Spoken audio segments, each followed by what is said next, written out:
you this real quick, honey, because I'm about ready to preach. What's that? You can't hear me? All right, I see. All right, let me get up here. What Jason says. All right, hi, listen. 35 years. 35. Oh. Still can't hear me? All right, let's see. All right, can you hear me now? Okay. How about now? Can you hear me now? 35 years we've been. Oh, that didn't help. No. All right. So let me try over here. All right, honey, let's see. All right. How about now? Can you hear me now? You can? All right. Listen, honey. Wow, what a wonderful anniversary we celebrated again. 35 years. Your parents said we'd never make it, and look what happened. 35 years. 35 wonderful years. I just want you to know I love you. You've made me happy. And I couldn't get up and preach without saying that first to you. You are the love of my life. You're my best friend. And I'm looking forward to the next 35 years. Okay. Bye. Thank you. I appreciate y'all just letting me do that. Yes. Luke's looking at me like, what is wrong with you, Dad? Yeah.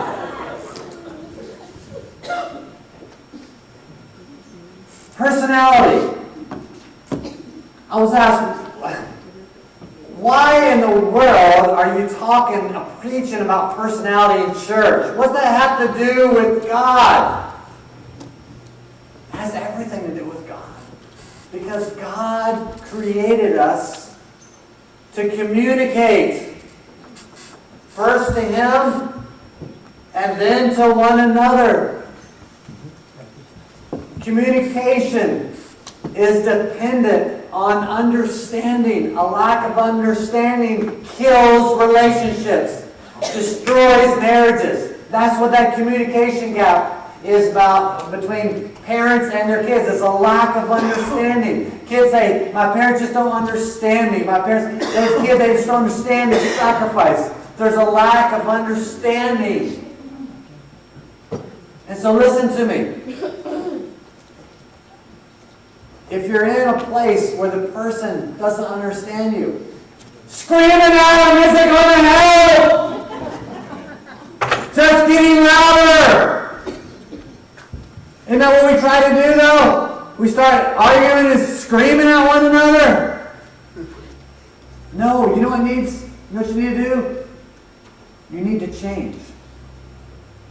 You need to change your position. Do you remember how it was like before 4G technology? And our cell phones? I remember at the office. Somebody'd call and I'd say hello. And I'd be walking all around until I finally found the spot. It was outside the house office here. And it was like near the light post. And I was something about that spot. And there, people could hear me. You know, me screaming louder wasn't going to help. Or me getting angry with them. What do you mean you don't hear me? Come on, what's wrong with you? Me screaming at Verizon wasn't going to help. I had to change my position so I could better communicate. If I was to have begun this message saying to you, who wants great relationships? I mean, everybody says, yeah, I want a great relationship, I want a great marriage, I want a great relationship with my children, my friendships. Well, that's going to take understanding. Jesus said this way in Matthew 22:39. He said, love your neighbor as yourself. As you love yourself, love your neighbor. He said to love your neighbor, you must understand your neighbor, and you must understand yourself. You need to understand the person that you're married to, or your children, or your boss, or your coworker, or the person that's underneath you that works for you. You need to understand them to truly appreciate them, to truly respect them. You cannot fully love someone. You cannot love them at a deep level without first seeking to understand before seeking to be understood. But we want to be understood, right? So rather than really listening to people, instead, as they're talking, we're just loading our guns up. We're ready to shoot back. And so you wonder, well, why do we always argue? Why do we always fight? Because you're not listening. You're not really trying to understand the other person. So in marriage, 1 Peter 3:7 says, husbands, in the same way, be considerate. Some of your translations say, be understanding as you live with your wives, as you live with your husbands. Be understanding. To love your wife, to love your husband, you're first going to need to understand why she does what she does, why she thinks the way she thinks, why she feels the way she, why he feels that way. Why does he do that? That takes understanding of one's personality. So the title of my message is, what is your personality? Well, I'm not just talking about what is your personality type, but what is your personality? Your personality is the expression of your soul, which is eternal. It's not your soul, but it is the expression of your soul. And I believe that we will take our personality with us because it is the expression of that which is eternal, which is our soul. So it would just make sense to me that if God gave us this personality, that we should seek to understand how He designed us, how He shaped us, and how He shaped others. So in Proverbs it says to parents, train up a child in the way that he should go, or the way that she should go. Well, how can you truly do that, train your children up in the way that they should go, without understanding how God designed them in their gifts, in their talents, and in their personality? So 2 weeks from today, in our third message on personality, we're going to apply this more toward you as parents with your children, understanding your children, how God designed them, their personality. But also, those of you who are managers, you have people working under you. God wants you to be effective as a manager. So it's amazing how God was preparing me to be a pastor way before I knew He was calling me to be a pastor. And so here I'm thinking, I'm going to Baton Rouge, Louisiana, easy for me to say, to learn this DISC personality so I can train the customer service representatives on how to do the 1-minute personality profile and how they can sell more effectively. And yet God has helped me so much to understand the people that God's called me to lead as their shepherd by understanding personality. So we're truly to love our neighbor, which is really everyone, right? Those in your family, the people who live with you, the people you work with you, you're going to have to understand them. So what I want to do is we're going to look at the 4 personality types. And in the 70s, they were called the choleric, sanguine, phlegmatic, and the melancholy. I learned it as the DISC. In business, it's referred to as a DISC, the D, the I, the S, C. And as we study each of these personalities, you're going to see the D's have a lot of D words, I's have a lot of I words, S's have a lot of S words, C's have a lot of C words that describe them. But what I thought I would do in the beginning of this message, before I look at each of those 4 personalities and 4 categories concerning how to discern them, how to distinguish whether you're that or whether someone else that you know is, we'll look at how that personality would address change, how to deal with change, what their greatest fear is, what their favorite question is, and how they shop, just to kind of help you to understand that personality. But before that, I thought I want to kind of give an overview of these 4 personalities and how to recognize them very quickly. Well, first of all, 2 of the personalities are outgoing personalities. They are the lion and the otter personality. So they're the outgoing, the active personalities. They're the extroverted personalities. They're more optimistic. Your lions and your otters are natural leaders. It's in them to lead. They're influencers. They want to help move people. They want to help move things. So your lions and your otters are your leaders. Your golden retrievers, they are your thinkers. They are more passive. They are more pessimistic in how they see things. They think first, so that they're less reactive, they're less emotional. Your lions and your otters are much more expressive emotionally. Your otters come across very happy, unless they're not, and then you know it. Your lions, they come across angry. You think that lions are angry all the time. No, they're just intense because they got something that they want to do. So you have your lions and your beavers. They are your doers. They are task-oriented. They want to accomplish something. They're your get-her-done people. So your lions and your beavers, they can come across like they're not happy, but they are if they're getting something done. Your otters and your golden retrievers, they just want to play. So your lions and beavers, they want to get something done. But your otters and your golden retrievers, they just want to play. And the lions and otters, lions and beavers are like, come on, let's get something done. And the otters are like, no, we want to play, because they are more people-oriented. They're more social. Your otters and golden retrievers are very social. So they lead first with people. Your lions and beavers, they lead first with tasks. What do I want to get done? Your otters, golden retrievers, who do I want to do it with if I do want to get something done? So it's interesting because opposites attract.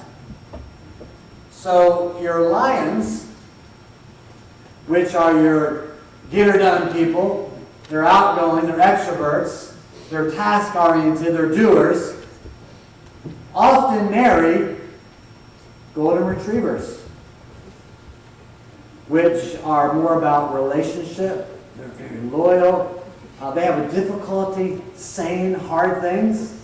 So they're attracted to that lion that can say what needs to be said and can do what needs to be done. They're attracted to that strength and they find security in it until it's applied to them. And then they're like, you're so mean!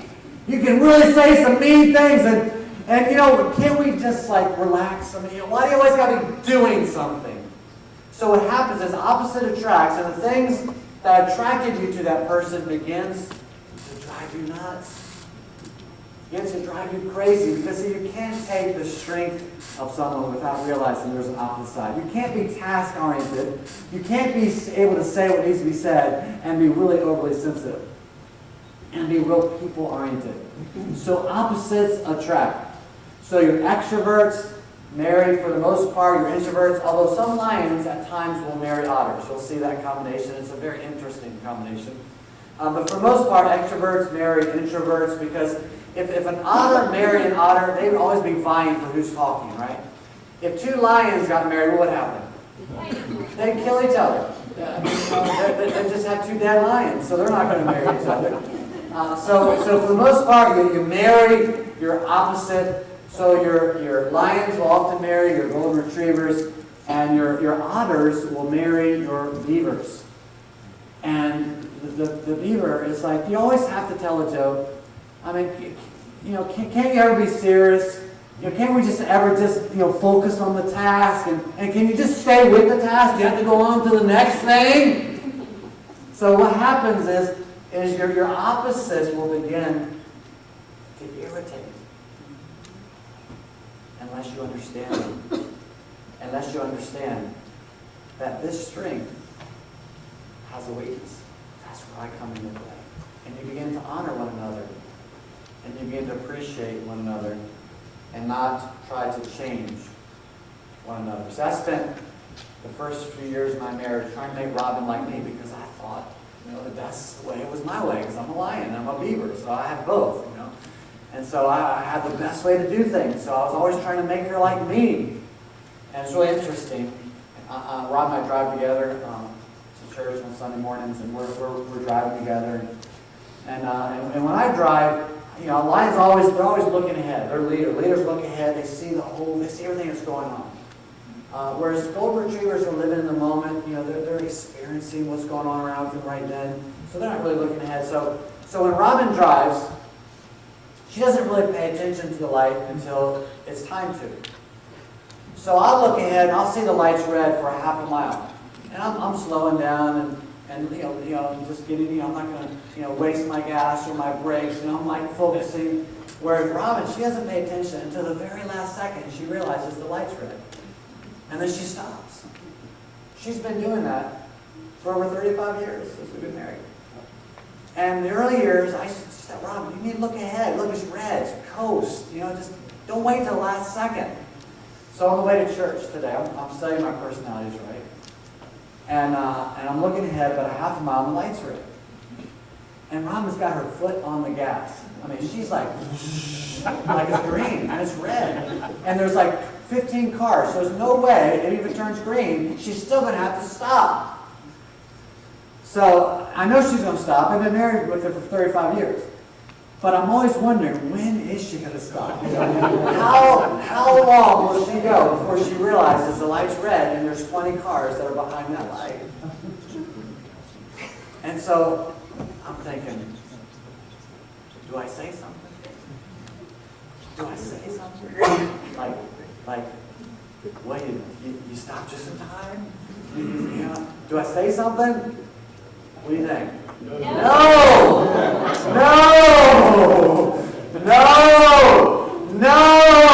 Because I want to stay happily married. And what I love about Robin is she's the love of my life. She's my best friend. She is the fizz in my soda. I mean, it'd be sweet, but it wouldn't have any zest to it. No tang. She's my tang. What I love about her is she doesn't plan. She doesn't look ahead. She experiences the moment. She makes life wonderful for me. So why would I want to all of a sudden make her like me? Always strategizing, always planning, always being intentional and everything. We don't need another me in this world. Amen. All right? I'll get some of you for that, please. So I want you to see why it's important. Because the question, why would you talk about personality? Because God cares about our relationships. And God doesn't want us trying to change one another.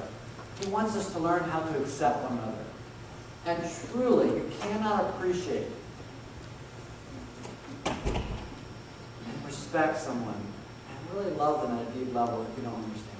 If you're trying to change them, you don't understand them. So let's look then at these 4 personalities. So we spent the first part of this year talking about gifts, the gifts of the Holy Spirit, the motivational gifts, the gifts that God gives us, the gifts that God gives the church, the office gifts. Now we're going to look at our personality, and then we're going to look at our talents and how God has put us all together and shaped us for that one thing. When I first came back from my Sabbath, I talked about that one thing that God has for you. And it's all about your gifts. It's about your personality. It's about your talents. It's about your life experiences. He is shaping and molding you for that one thing. Now, several one things, but there's one thing that God has for you. So, number 1 is to roar like a lion. So this is the deep personality. We want to show you several famous people that would be lions that are driven to win, driven to succeed, who aren't really sensitive to people's personalities, but instead they're doers. They have something they want to accomplish. Kobe Bryant, he wanted to win more championships than Michael Jordan, but thank God he failed. Sorry about that. I'm Michael Jordan's fan. He only made 5, but he was driven. He was driven to beat Michael Jordan. Those are lions. So lions, they're the cleric, they're the D. They're driven. They love challenges. They're very goal-oriented, and they want big challenges. They get bored easily if there's not a challenge. They're directing, so they want you to work as well. They're motivators. They're persuaders. They're problem solvers. They're decisive. And they can make tough decisions. When we get to the negatives, they can be dictatorial as well, right? Like Hitler and Napoleon were definitely lions in our history. They're dedicated, they're determined, they're developers. Lions are builders. Often your CEOs are lions. A lion will take what a beaver invented and become rich off of it. It happens all the time. If you look, even McDonald's. I can't think who the people were that invented the whole idea of fast food, but it was Ray Kroc, a lion, who made it happen. If you ever watched that movie. So lions will take what beavers invent and they'll get rich off of it. And beavers are forgotten. Sorry, you beavers. I'm actually a beaver too. All right, so they're developers. Lions are high achievers because they're driven. They'll get the maximum of who they are. So when I play sports, because I'm driven as a lion, I'm a beaver, and I'm a perfectionist, I'll beat a lot of people that are better than me because I'm more driven than they are. So lions are high achievers. So they also have a tendency, there's a negative side, to be domineering, dictatorial. They can be aggressive, forceful, bossy, pushy, strong-willed. We're going to be talking about what if you have one of these as one of your kids. You have a lion as a kid, what to do. We'll be talking about that in 2 weeks. They can be argumentative, opinionated, egotistical, self-centered, impatient, insensitive, inconsiderate, and often lions are loners. Why? Because they're always offending everybody all the time. And they're more interested about the job being done. They're doers. They're more interested about the task being accomplished than they are about how people feel in the midst of it. So as we'll see at the very end, we're going to look at the Marvel characters. We're looking at Iron Man. Iron Man was willing to sacrifice others for the greater good, the bigger picture. And lions will do that. They'll sacrifice relationships. So let's look at the 4 categories. The first is a lion's greatest fear. A lion's greatest fear is being taken advantage of or attacking their character because they want to influence. So the last thing you want to do is you don't want to come across being aggressive with a lion. Come across being aggressive. If you try to restrain them, or if you try to tell a lion what to do, they will show you their teeth and their claws, and they will hurt you. So you've got to be really careful around lions. If they're one of your children, or if you're married to one, or if they work for you. Now, if you are a lion, you're pretty safe. But if they have one that's working for you, you've got to be careful because they will eventually have had enough and bam, they'll strike back and it could get ugly. So they don't want to lose their influence, so you don't want to attack their character. And we're going to be talking about this, about change. When you're making a decision, if you have a lion on your team, even if they're not a boss, even if they're not in management position, but they're an influencer, and all lions are influencers. Even if they don't have the title, they're influencers. You've got to include lions in that influence, in that change process, in that making decisions, in that new policy, procedures, whatever it is. You need to include your lions, or otherwise they will resist it, they'll push back against it, and they'll make it fail if they can. So number 2 is, how does a lion see change? A lion sees change as necessary. They have a whatever it takes mentality. So they will sacrifice themselves, but they will also sacrifice you and whatever else it needs in order to accomplish this bigger picture, this bigger goal that they have. So they will buck rules. They will push against rules, policies, and procedures if it's in the way of them accomplishing what they see needs to be done. Or they'll just rewrite them.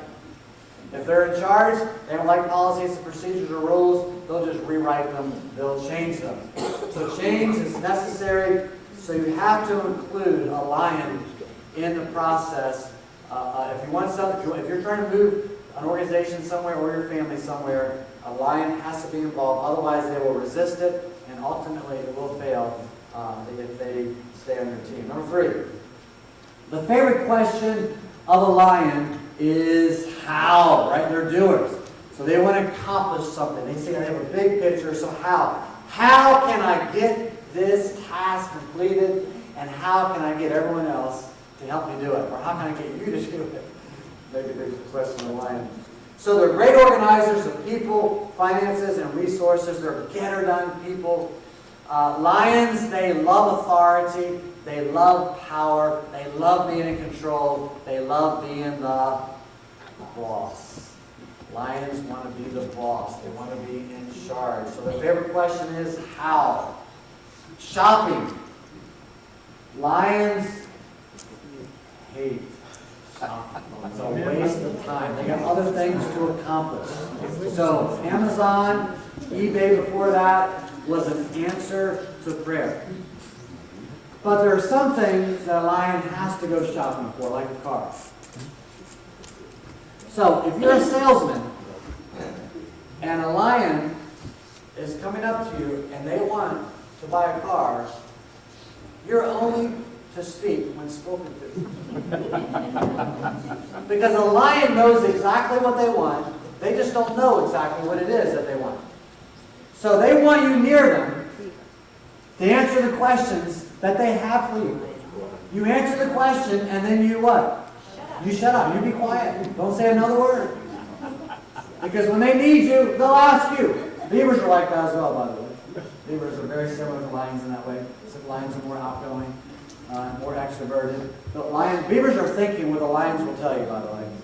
You know what I'm talking about? Beavers are thinking it. Lions will just say it. So there's a lot of similarities between golden retrievers and otters too. A lot of times, the golden retrievers, they want to play like otters. They just don't want to be they don't want to be on the platform. They don't want to be the life of the party. They just want to join the party. So there's a lot of similarities in the otters, golden retrievers, lions, and beavers.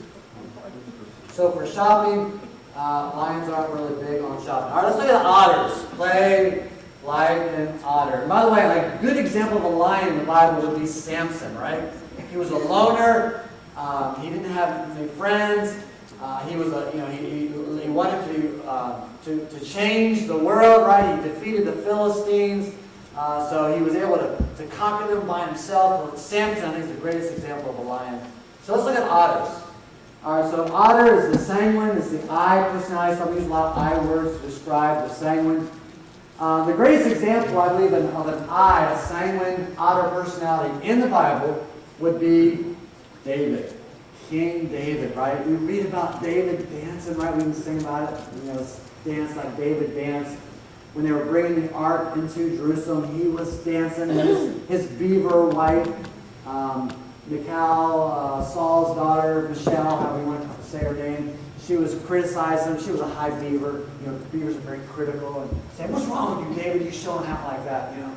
And David said, I'll even be, what's the word used, more. What's the word? We had a retreat on it. What's it? More undignified. Undignified. Yeah, I'd be more undignified. Others don't care. They just want to have fun. They want everybody else to join them. So David was very odd. Also, David wrote most of the Psalms. The Psalms are very emotional, very expressive. And David loved to hunt. You know, he killed the lion, he killed the bear. And David's soldiers and the people in his realm were very loyal to him. People are very loyal to otters. That's why when Bill Clinton went through with what he went through, because of his personality, his charisma, the people were still, it was amazing how we got through that. And at one point he even had a higher rating with people. So he was an otter. It's amazing how many things Bill Clinton was able to get away with that other personalities could not have. So let's look at this otter. Otter is inspiring, influencing. These are all the I words, right? The I. Interactor. They love to interact with people. They're all about people. They're enthusiastic. They're charismatic. They're outgoing. They're optimistic. They're energetic. They're witty. They're the life of the party. They're friendly. So otters don't like negativity. Otters don't like negative people. Don't be negative with an otter. They'll stay away from you. So if you're married to an otter and you're a beaver, don't be negative, beavers, all right? Stay positive. Although sometimes you have to be negative. Like, okay, otter, I realize you don't like, but we gotta face the facts here, but you gotta be careful when you do that. They're very generous. They're persuasive. Your otters are popular. So if you think about when you're in school, the popular kids were your otters. They're the happy, outgoing, great motivators, great leaders. The negative side of otters is they can be impulsive. Right? They don't really think things through. They can be impetuous, irresponsible, irrational, insecure, over-emotional, hyper, restless, undisciplined, forgetful, disorganized. They have a tendency to be late because they're not organized for their time. They can be silly to the point of obnoxious, overconfident, egotistical. They're crowd pleasers, therefore they will exaggerate. Their greatest fear is public embarrassment because they're about the people. So you don't want to humiliate, never humiliate an otter. You don't want to reject them. Loss of social approval. That's your greatest fear. So you have to be careful how you speak to an otter. You have to correct an otter for one of your children. Never correct them in front of others. Make sure you take them to the side. Actually, that would work for anyone. If an otter needs to be corrected, never correct them in front of others. Take them to the side. Social approval is very important. You'll shut them down. You'll crush their spirit, parents. Or even if you're a boss and you have an otter on you, don't ever discipline an otter in front of others. It won't work out good. I happened to have done that recently, and I was like, uh-oh, you know better. You know, sometimes lions don't think. They're not yielded to the Holy Spirit, and they'll say things that are right. Even beavers, they're right, but not the right time, not the right way, right? It's grace and truth. Not just truth, grace and truth. Jesus came in grace and truth. And at the end of the message, we're going to be talking about how all of these personalities were exemplified by Jesus. And that even though we may have a dominant one, that all these personalities need to be a part of who we are. So change. How does an otter see change? Well, change is an adventure. So otters they don't just embrace change, they will bring about change. Because they love everything new. They want to try new things. They love new trends, new clothes, new ideas, new ways of doing things. When an otter goes to a restaurant, they will order something new. When a beaver goes, it's always the same thing. It's the tried and true. Why try anything different? This works. This is good, right? Tasting in you. Right? Well, I mean, come on. You know, when I go out to eat with Robin, she gets something different every time. I'm like, Robin, you might not like it. Yeah, but then I'll know I don't like it. And I'm like, yeah, but you would have wasted that like right there. It's just how we are, right? So just let us be. Let the otters fail. So they can succeed. Right? All right, I hear you over there, Billy. Probably Billy. All right, so also they hate routine and they hate boredom. So if you have an otter in a meeting, it's tough. Also, if you have an otter as a boss, right? They have this new idea du jour, the new idea of the day, right? The new whatever, and they stay with it 2 days, and then 3 days later, it's the new. They don't stay with things, stay with projects, right? They get bored with things. They have all these great ideas, but they don't follow through with them. So otters, they love change, but you need to stay with it. You need to finish what you started. All right, how about the favorite question of an otter? The favorite question of an otter is who? Who can I get to look at me? Yeah. They want to make people laugh. So they want you. They love attention. They love attention. Give an otter. You can't give an otter too much attention, too much recognition. They love popularity. They want to be the life of the party. They want to be the center of attention. So an otter gets up on the platform like Pastor Chris because it's him. A lion gets up on the platform because it's needed. Doesn't necessarily like it, especially if he's a beaver not lion like I am. But he sees it needs to be done, so he'll do it. But necessarily isn't going to enjoy it. But he likes that it gets done. Sort of like with exercise. Now I exercise, I run. You know, I'm still waiting, for that second win they tell you about in running. I still hadn't hit me yet. I'm still waiting for that euphoria. It's like, I don't know. I just do it because it's the right thing to do. My lion says, do it. So favorite questions: who can I get to look at me? Otters love titles. They love position and prestige. Lions really care about the titles. They just want the title to get the job done, but it's not necessarily me looking at me, giving me prestige. Shopping. So how does an otter shop? Well, first of all, an otter shops in crowd. They like to take the whole entourage with them, right? So it's a group thing. So they've never met a stranger. So before the shopping experience is done, you've made that salesperson your best friend, and then everyone else around them as well. So for you, it's an adventure shopping. All right, let's look at the golden retriever. Caring like a golden retriever. Here's some golden retriever pictures. My all-time favorite golden retriever, Michael Jordan. He's a golden retriever beaver, so that beaver is what drives him to excellence. But if you ever watched an interview or anything like that, he's very fun-loving. But he's not like Magic Johnson. He's not out there, really outgoing. He's more laid back. So if you think about a golden retriever as more reserved otter, they're not quite out there, but they do like people. They like telling jokes and things like that. So the example of a golden retriever in the Bible would be Abraham.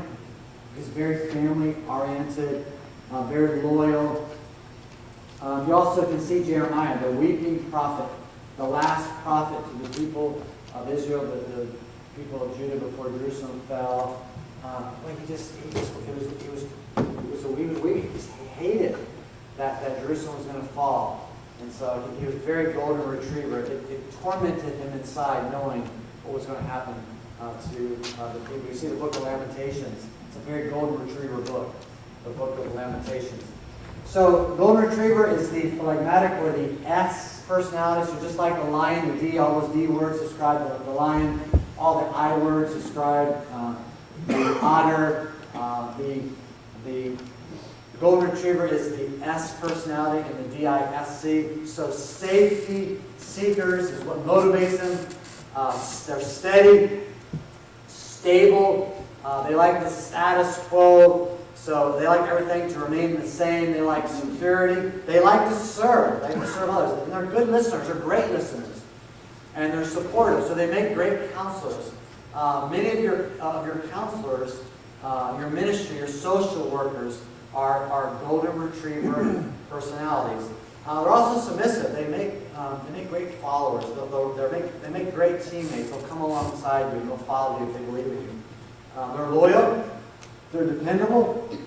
They're family-oriented. And so you lions, if you're going to lead a golden retriever, you've got to get to know their family. You've got to get to know what's important to them. So they'll trust you. They'll follow you. They'll know that you have their best interests in mind, that you love them, not just you love what they'll do for you. So they are easygoing, kind, empathetic. They're diplomatic. So golden retrievers make great diplomats because they want to preserve unity. They want to guard unity in a family. So let's look at some of their characteristics. How about their greatest fear? The greatest fear of a golden retriever is the loss of security. A loss of a job, or loss of their marriage, or loss of one of their children, or a parent. So just loss of security. Also, though, if you have golden retrievers on your team, they work for you. You can't overload a golden retriever. You can do that with a beaver and a lion. They may like buckle and may complain about it, but they see it as a challenge. Oh yeah, I can do this. I'll show my block and do this. But a golden retriever, you can lock them down. You overload them, you can lock them down. They don't deal well with stress. Nobody likes stress, but for a golden retriever, they despise stress. So you can't overload them. Don't try to ask too much of them. Give them a little bit at a time. Don't confuse them. So they would be your golden retriever's greatest fear. Also, don't force them to take risks.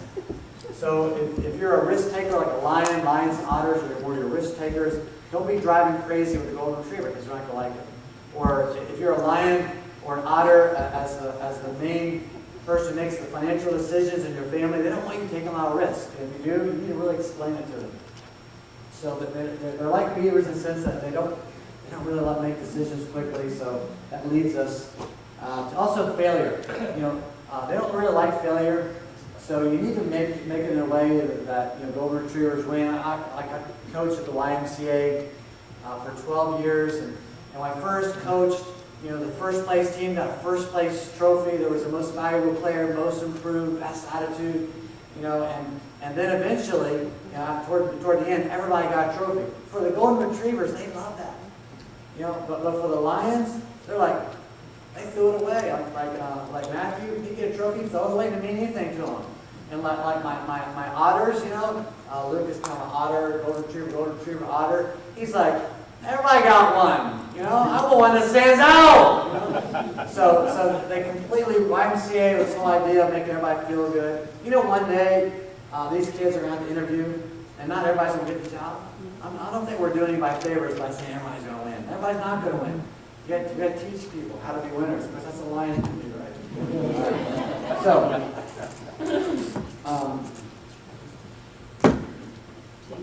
change. Also, they don't like it. Golden Retrievers, they don't like it at all. They want to preserve the status quo. They want things predictable. So no sudden, unplanned changes with Golden Retrievers. If you have Golden Retrievers on your team, you got to move slowly. I know your Lions want to do it quickly. The Otters are like, let's go. You got to move slowly, and you got to help them understand the process. So all of you who are managers or leaders, you've learned how things change and how some people, the first 20% or so, first 30% will get on board with the change immediately. Those are your Lions who are in agreement because you included them in the process. Because if you didn't, they may agree with it, but they're going to push it just because you didn't include them in the process. They'll find something they like about it. Your Beavers will get along with the change if you explain it to them right away. But your Golden Retrievers, those are the ones that you got to bring along. Bring along Golden Retrievers when you change things in your home, your business, your family, your church, whatever it is. You know, bring them along. So they don't like sudden, unplanned changes, especially risky ones. All right, so that's how Golden Retriever deals with change for the most part. They would prefer it not. Favorite question of a Golden Retriever is what? What do you want me to do? Right? They're great team players. They love cooperation.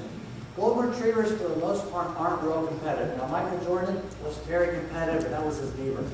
Right? He wanted to do things well, do things, you know, he wanted the goal of playing basketball was to win. So Beavers are driven to win because that's the goal. So I'm very driven to win as a Beaver because the goal is to win, and as a Lion because I want to win. You know, the favorite question is what? What do you want me to do? That they like to follow the rules. They don't pretty much push against the rules. They love appreciation. So you can't show a Golden Retriever too much appreciation because they are very, very loyal to you. They're very sincere. Sincerity is very important to a Golden Retriever, and so is truth. Being truthful. Golden Retrievers have an uncanny way of smelling out insincerity. And just, so if you mess up, don't try to snow job them because your snow will melt. They will know. They'll see through it. They may not tell you, especially if you're a Lion, but they can. So it's better just to be truthful with the Golden Retriever and just say, listen, you know, it didn't work out the way I thought it, or I did this, and I'm sorry. Golden Retrievers can be very forgiving because they really do want to follow. They really want to maintain unity. So be sincere and be truthful, and then you'll be a great leader for your Golden Retrievers. All right, shopping. Golden Retrievers, they love to shop, but not like an otter who wants to take an entourage, and they want to shop like a flock. They want a couple people with them, especially you ladies. They want their husbands to go with them. And husbands take you to those stores where they're going to try these clothes on. And they're going to ask you, how does this look? Husbands, I'm going to tell you, never use the F word. And it's not the F word that you're just thinking. It's the other F word. It's a three-letter F word. Never use the F word. Lie. Wow. But you never thought you'd hear that in church. Pastor tells you to lie. Well, who was the lady who hid the two spies? What was her name? Hey, Rahab, right? All right, don't lie. Just don't say anything, okay? Also, in shopping, because pleasing others is important, salesmen may love you. So, like these door-to-door salesmen, Vivint, or what's the other one? My son goes in. What's the other one? Door-to-door sales, selling home security. ADD, whatever it is. Whatever it is. Listen, if they come and a lion opens the door, they hate lions. They're like, listen, if I wanted a home security system, I'd have found you, okay? All right? So, they shut the door. That's a lion. All right? The beaver's got, listen, my home is so secure, you can't help me. They've already got it secured in. The otter's like, hey, I was getting ready to watch a basketball game. You want to come in? Or you want to play a game of pool? Are you good at ping pong? You know, but the golden retriever, oh, they love golden retrievers. Because golden retriever wants security, first of all. Right? And golden retriever, they want to please people. So, salesmen or saleswomen, salespersons will get you to buy things you don't even want or need. So, salesmen can smell you golden retrievers out. They just know. Oh, yeah, I got this sale. Oh, yeah, it's going to happen. So, you golden retrievers, you got to act like a lion every once in a while and say, no. Just try it, golden retriever. Say no. No. Even your nose. No. Lion, no. I ain't interested. All right. Let's look at the beavers. All right, here's some pictures of some beavers. Right, beavers are all about detail, being detail-oriented. They're very detail-oriented. They go by the book, by the rules. They're your policies and procedures people. Your beavers will bring out the policies and procedures. In churches, they'll bring out the Constitution. They'll bring out the budget. You know, so they're your beavers. Your beavers in the Bible. The greatest beaver in the Bible was Solomon. Right? He wrote the book of Proverbs. It's a book of wisdom. It's a book of wise things. It's a book of how to do things right in your marriage, your family, your finances. I mean, Solomon was such a beaver they broke it up into 31 chapters so you can have one a day.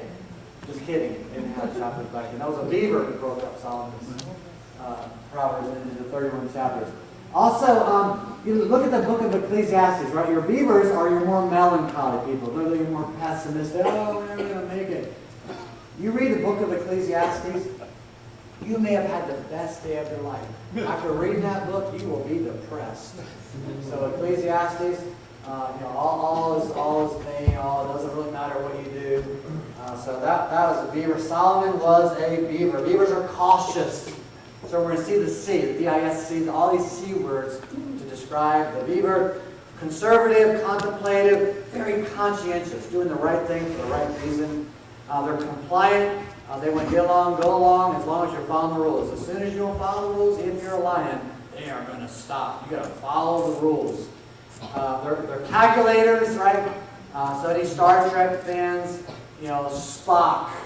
Spock was a beaver, or Data, right? In the Next Generation, somebody was like, what? Spock, Data? Yeah, they were. Logical. Very logical, organized, goal-oriented. They're self-disciplined. They're self-sacrificing. A beaver will sacrifice. They'll work long hours in order to get it done. They're on-time kind of people because it's the right thing. They have a high sense of justice and righteousness. The negative side of a beaver is they can be highly opinionated. But unlike a lion, for the most part, they'll keep it to themselves except for on Facebook where it's safe. You'll see the beavers come out in the Facebook, and the golden retrievers as well. All of a sudden you'll see a golden retriever say things like, I can't believe that I didn't know she thought. So somehow Facebook makes the golden retrievers and the beavers feel safe to be otter and lion. I don't know how that works. I've never gone on Facebook. That's just what I'm told. Because lions don't have time for Facebook. I promised them I should try Facebook, see what's going on in my congregation. So I did it one Saturday morning. I went on Facebook 3 hours later. I'm like, I can never do this again. 3 hours, bam! It's like, I don't need to know what y'all doing that much. Some of the things y'all telling me, I don't really need to know. Just keep it to yourself. So, all right, so let's look. So they overanalyze, so therefore they're slow decision makers. They're pessimistic, perfectionists, they can be critical, and they work well alone. So they're task-oriented, so they're not as sensitive as well. Your beavers don't smile a lot. They're very serious. You want to say, do you want to say to lions and beavers all the time, loosen up, smile. We don't want to smile. We got a job to do. Leave us alone. Otters, golden retrievers, you do all the smiling for us. All right? We got things to accomplish. We got a big picture. If we're lions, if we're beavers, we got to help the lion do his big picture. You know what I mean? The greatest fear of a beaver. Never do this with a beaver. Never criticize their work or their performance. Like if you have a child that's a singer or does piano, whatever, don't criticize them. Because they associate themselves with their performance or their self with their work. There's a very close association, even more than the rest of us. Be careful. Also, you don't want to ask a beaver a highly personal, blunt question. They're like, you don't have any rights? That's not in the rules, you asking me that question. You're not supposed to be asking me that question. You're breaking it. They're not saying it. They're just thinking it. They're like this. They're showing you. What's wrong with you? They may answer it reluctantly because they're a beaver, but they're not going to like it. So their greatest fear is, and golden retrievers and beavers are more, they like to keep their emotions intact, their feelings. They're not really share things. They want to know if they're safe first. So a lion just put it out there. And an otter will do the same. Change. A beaver will resist change unless they clearly understand the reason for the change. And then they'll help you change it. Their favorite question is why? You have a child who's a beaver, why? Why don't you do this? Why don't you do it this way? Why do I have to do it? Why? You just want to sock them. But you don't, because you're a good parent. So you will answer their questions over and over and over again. Because they're beavers. We'll talk more about how to lead a beaver child. You're going to have a beaver child in 2 weeks. Shopping. Oh my gosh. Beavers. They drive salespeople crazy. Because a beaver's got to make the right decision. Right? It's got to be the exact right color. It's got to be the exact right size. And it's got to be the best price. Right? Because they don't want to be taken. They got to have the best price. So you don't want to shop with a beaver. When I go shopping, I'm kind of a lion, but I'm also a beaver. Robin hates shopping because I got to make sure I got the right. I got to make sure I got the best price. And salespeople, they only talk when I say, okay, you're ready for you. I just hold it right there. So Robin does not like shop. She just says, if I go, she sends me on my own. Now she just sends me Amazon. So beavers, you don't want to really shop with beavers because they have a hard time making decisions. And what would take you 5 minutes would take an hour for a beaver to finally decide. So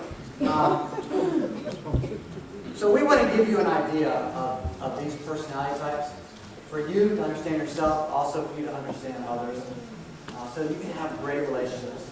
So with the Infinity Wars and Marvel characters, we decided to look at 4 of the heroes and their personality types. So let's begin with a lion. Who do you think will be a Marvel hero lion? That was 24 hours ago. Iron Man. Can you help a brother out? You're after the wrong guy. Your judgment is askew. And you've been a complete idiot. Dragging in Clint, rescuing Wanda from a place she doesn't even want to leave, a safe place. I'm trying to keep you from tearing the Avengers apart. Did that when Big you picture. Captain America, of course, the beaver. The right thing. You're gonna turn Barnes over, you're gonna come with us. Now, because it's us. Do it! We're squad of Tay-Sock guys with no compunction about being impolite. You have time to mess with you guys. Just do it. Follow me. And they break all the rules, right? So Iron Man, see, he was breaking all the rules. He was sacrificing people. And Captain America, he's all about right and justice and saving people. He is the beaver. He's resisting. We'll see Captain America. We'll get to the beaver, but Iron Man, he sees the big picture. He's willing to make the sacrifices, even if it's you. All right, let's look at the otter.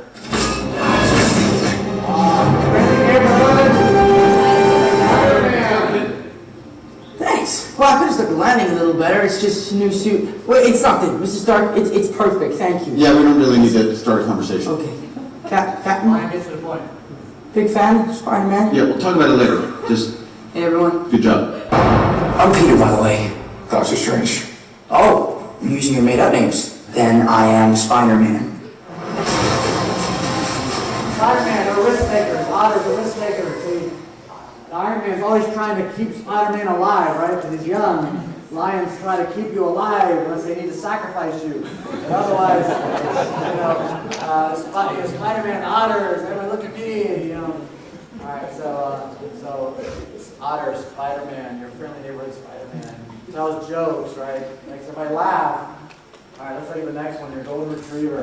This is a perfect example. Our weapons will not be used to wage war on the world. It is not our way to be judge, jury, and executioner for people who are not our own. Not wrong. But didn't life start right here on this continent? So ain't all people your people? I am not king of all people. I am king of Wakanda. And it is my responsibility to make sure our people are safe. This man is a foreign intelligence operative. It is his duty to report back to his country. I cannot just let him die, knowing we can save him. So your golden retriever wants to save people. Very family-oriented. Black Panther was a great example of a golden retriever. He was even willing to sacrifice his life for his people to protect them. All right, the last one. The beaver, the one who wants to do things right, all about justice. Captain America!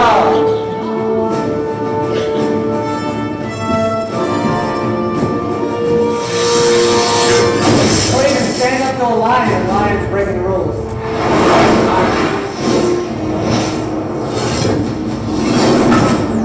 Wow, it's so weird how you run into people at the airport. Don't you think that's weird? Definitely weird. Hear me out, Tony. That doctor, the psychiatrist, he's behind all of this. You're after the wrong guy. Your judgment is askew. Your robot killed innocent people yesterday. And there are 5 more super soldiers just like him. They can't let the doctor find him first, Tony. They can't. Steve, you know what's about to happen. Do you really want to punch your way out of this one? Steve's going to do the right thing. He's Captain America. So he's a high beaver. Let me stand with me.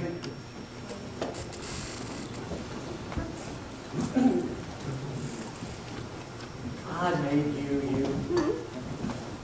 God wants you to embrace you, your gifts, your calling, your personality. He doesn't want you to be someone else. God wants you to be you. There's no one in the world just like you. And even though you're going to have a dominant and a secondary dominant personality, God wants you to be all 4 personalities. Look at Jesus. Jesus was a lion when he cleansed the temple. He had that whip. He got all the money changers out. That was a lion. He had a bigger vision. They turned the temple, a place of prayer, house of prayer, into a robber's den. They were robbing people. So you want to get rid of this. He was a lion. But he was also a very golden retriever. With the woman at the well, the woman caught in adultery, John chapter 8. And they're telling everything that this woman did wrong. Jesus is writing in the sand. I wonder what he was writing. Probably mercy, forgiveness, compassion. And they kept pressing and finally said, "You are without sin. You cast the first stone." Very golden retriever. He was also very beaverish. He said, I've come not to replace the law, but to fulfill it. Every dot shall be dotted and every T shall be crossed, he said. He came to fulfill the law. At one point, the Pharisees and Sadducees, he said, okay, you're tithing, I get it, but there's something even more important than tithing, and that's justice. Doing the right thing, mercy. Micah 6:8, he has shown you, O man, what is good and what the Lord requires of you, but to do justice, to love mercy, and to walk humbly with your God. That's a beaver. That's a beaver right there. Justice, mercy, humble. Your beavers and your golden retrievers, they're more humble. Your otters and your lions they have a tendency to struggle with pride. While your golden retrievers and your otters struggle with fear. So God made you the way you are.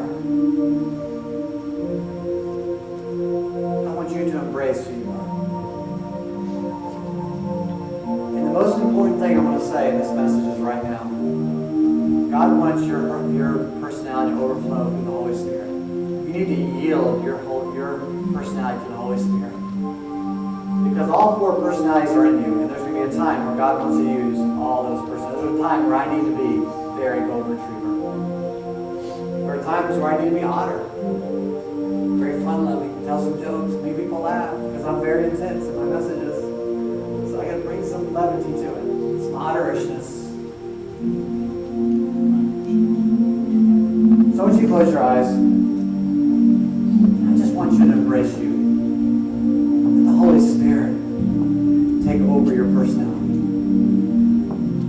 Remember, what is your personality? It's the expression of your soul, and that's you. Your soul is eternal. I believe your personality will carry on to heaven with you. It'll be refined, coming out of the blood. It'll be balanced. It'll be you. So why wait to heaven? Why don't you just say right now, Holy Spirit, I yield my personality to you. There is one thing you want me to accomplish and to meet my personality. You gave me this personality to do what you called me to do. And you're going to see your personality is going to go well with your gifts. When we look at talents, you're going to see how all three of them fit together. Your personality, your gifts, and your talents. And what God has called you to do.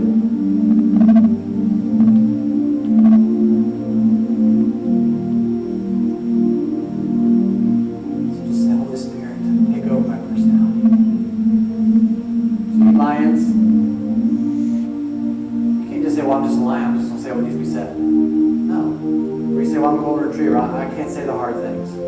I'll let a lion do that. No, God may be calling you at times to say what needs to be said. Do the hard things. Are you beavers? Don't be so judgmental, critical. Give grace. It's not just truth, it's grace. Give grace and truth.